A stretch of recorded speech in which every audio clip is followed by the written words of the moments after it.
A few hours ago, we got new info about Capitano and Columbina, which seems suspicious, and we're also going to discuss the primos and rewards we can get before the Pyro Archon Mavuika. In today's video, we're going to cover the SUS leaks of Capitano and Columbina, polls and rewards we can get before Mavuika, including primos from new events, the map expansion, a new 7-day login event, and more free poll rewards. This video is going to be interesting, so what do you guys need to do? Yeah, watch till the end. Before we dive in, if you guys want to buy crystals at a cheaper price, check out this website called Loot Bar, where you can get a 20% discount on crystals compared to in-game purchases. For example, I purchased 3,280 crystals for just $41, which would normally cost $49 in-game. Let's see if the crystals arrive in my account. Pretty fast, right? It's completely safe and secure. You can also check the reviews if you want. Loot Bar is approved by creators like Dukaja, Jello Impact, and now me, adding to its credibility. So, check out the link in the description. New users who use my link get up to an additional 8% discount on their purchase. Without further ado, let's get started.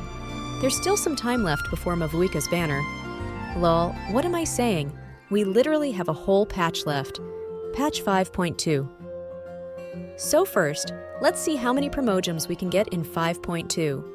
Let's start with our usual permanent rewards. From daily commissions, we'll get 2,520 primos, 20 per day over 42 days. The Paimon shop will reset twice in 5.2, which will give us a juicy total of 10 pulls.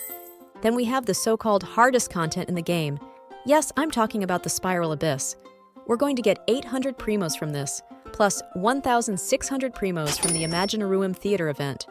And as always, from game maintenance, we'll get a nice 600 primos, plus another 300 primos from the redeem code during the Genshin 5.3 livestream.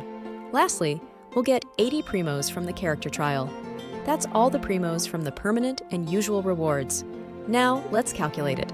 In total, we'll get 7,500 primos from permanent and usual rewards.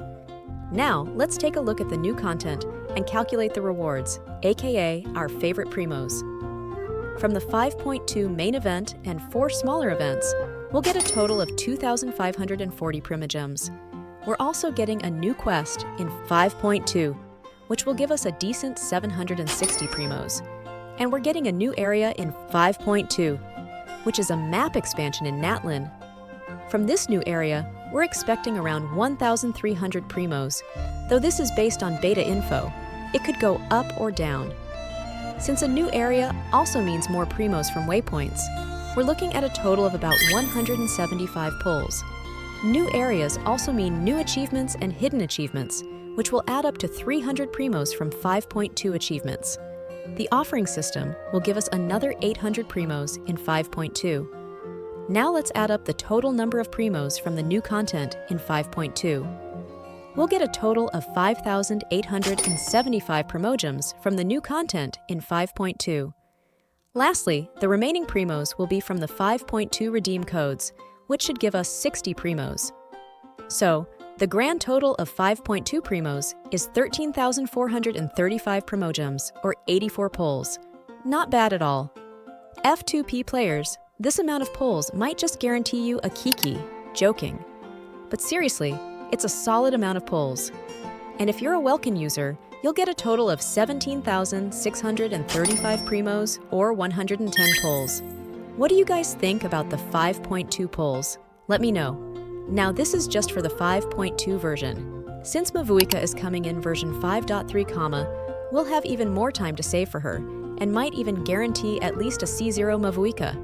And before we wrap up, I'm doing a big giveaway of 15 Welkins once we hit 40k subscribers. We're just 2k subs away from that big milestone. I know my audience can easily make it happen. I trust you guys. So if you haven't subscribed yet, hit that subscribe button and turn on notifications for the latest videos like this. Also, make sure to subscribe to my backup channel. I might post a facecam video there, or share content that I can't post here. And don't forget to turn on notifications for that channel so you don't miss any new videos. And join my Discord server for more Welkin giveaways, other rewards, and fun chats with the community. So now let's take a look at the 5.3 version rewards that we can get before Mavuika's banner ends. As you guys know, I already covered that we'll get Mavuika and Citlali as new characters in 5.3, and there's a good chance that Mavuika will be featured in the first phase. But I'm hoping she'll end up in the second phase somehow to help out my fellow F2P players. I'm not an F2P myself, but I only spend on skins, so you can't really call me a dolphin or a whale. For now, let's assume Mavuika is in the first phase of 5.3 alongside Arlecchino. Yes, the mommy. So, as the first phase lasts for 20 days, let's calculate the primos we can get before Mavuika's banner ends.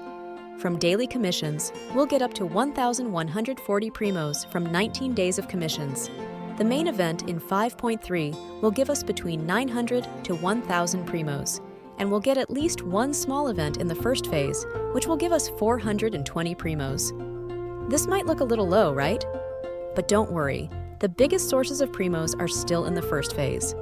You guys might have forgotten, but leaks suggest that we're getting the lantern right in 5.3, so there's definitely going to be a 7-day login event, which will give us a juicy 10 pulls.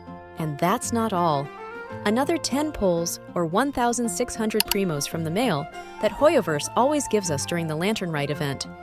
This is going to be a backbone for me and my F2P friends who are aiming to get Mavuika no matter what. And hey, if by any chance Hoyoverse gets generous and increases the rewards, we might even get more free pulls. I know, I'm reaching a bit here, but thinking positive doesn't hurt. So, from the first phase of 5.3, before Mavuika's banner ends, we can save up to 5,660 primogems, which is around 35 pulls. This isn't bad at all just from the first phase, though keep in mind that I haven't calculated everything in detail. I'm just giving you an idea of the highest possible primo sources. So don't think of this as the final rewards. We haven't even gotten 5.2 yet, so there's a lot of time left. And remember, I haven't calculated the remaining days of 5.1.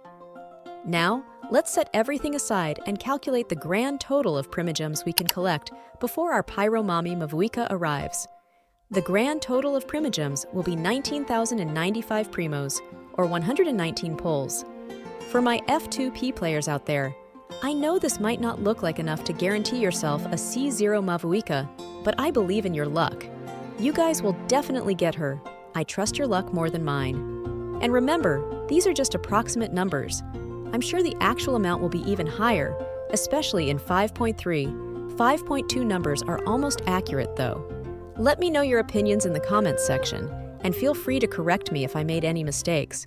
After all, I'm just a player like you, and I can make mistakes too. Lastly, I have a bonus leak for you guys. Let's discuss. We got leaks from an unknown Chinese source about Capitano and Columbina. According to the leaks, it's confirmed that we won't be getting Capitano in the 5X patches, but there's a high possibility we'll see a Harbinger banner in Natlan. The leak hints that her constellation is inspired by a dove. If you've watched my older videos, I mentioned that we got leaks about Columbina, stating her constellation is inspired by the peace dove. Now this new leak is claiming the same, which makes me think they're referring to Columbina. But as we all know, we don't have any new confirmed leaks about Columbina being playable in the Natlan patches yet. She hasn't even appeared in the Natlan storyline. Only Capitano has shown up so far. This makes me doubt these leaks since they're not confirmed by any reliable sources, so there's a high possibility they're not legit. But does this mean we're not getting any Harbingers in Natlan? After all the hype for Capitano and Columbina, players were hoping at least one would be playable in Natlan. Just think, if we don't get any Harbinger as playable, it'll be a massive disappointment for me from Hoyoverse, even though they never fail to surprise us. LOL. So for now, there's no confirmation, but I think we still have some hope of getting a playable Harbinger in the Natlan patch. But I doubt Capitano will be the one. Let's see what happens. Let me know in the comments section what you think about this. That's all for this video. Good luck to everyone saving for Mavuika. Love you all.